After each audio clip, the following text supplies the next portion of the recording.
Pakistan and Al-Zawahiri have warned us. Who to blame if attacked?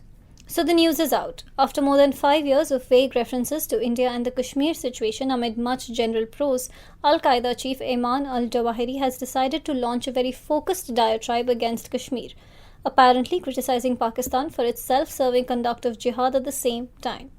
It's all very strange and somewhat convenient.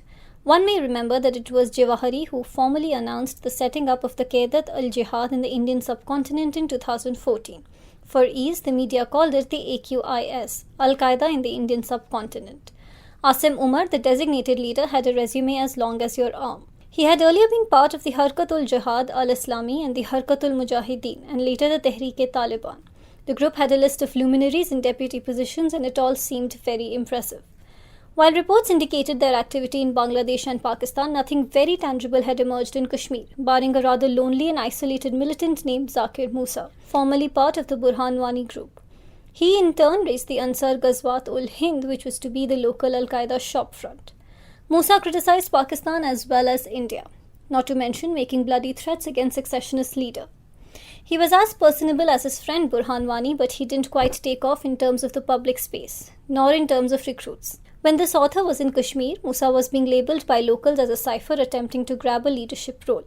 In Kashmir, you need money, and a lot of it, to make an impression. At any rate, he drew more crowds dead than living. His funeral on 24th May was marked by the usual breast-beating and cries of revenge, and confusingly, a few Islamic State flags.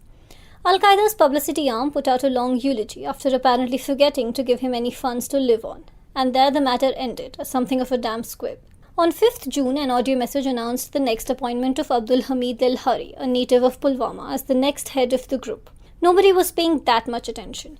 Infighting had broken out among militant groups over the killing of an alleged Islamic militant earlier in the Lashkar, and all hell had broken loose. Enter Pakistani intelligence, exuding goodwill. On 16th June, reports suggest that its agencies warned of a big attack, possibly using a car bomb planned by Al-Qaeda to avenge Musa's death. Everyone goes on high alert, and luckily nothing very much happens. No word from the local Al-Qaeda cell either. Into this mess comes Zawahiri's sudden waking up to events in Kashmir. The video calls specifically for attacks against the Indian forces and the government, together with a rather surreal comment. He blames Pakistan for refusing to allow Arab Mujahideen to turn to Kashmir after they drove out the Soviets in the 1980s.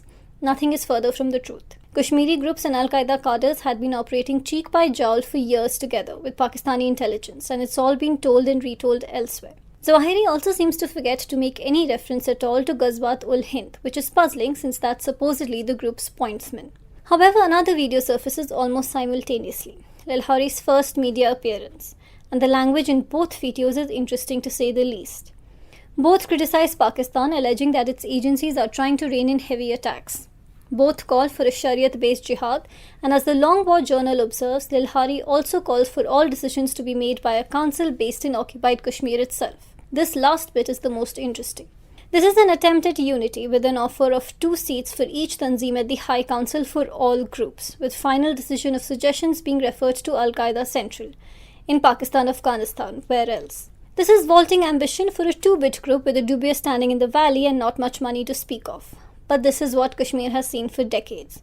When one set of Tanzim falls out, another one with new credentials takes its place. The only commonality being that they are all based to the west of us. The rest of us can only wonder at the sheer duplicity. So here's the problem. If a large-scale attack does take place against Western or Indian interests and is claimed by the Al-Qaeda, who will New Delhi blame? After all, Islamabad has already provided the warning, and it's none other than Zawahiri who has called for unrelenting blows at the Indian army and its economy, which includes targets such as Mumbai. Nice move by all concerned. India gets hit and Pakistan will call for joint investigations to eliminate a common threat. The question to be asked is, where is Zawahiri anyway? It's a nice, interesting terrorist quandary, where the main piece of the puzzle is missing. That mystery may be solved by a question as Ms. Marple may ask, who benefits?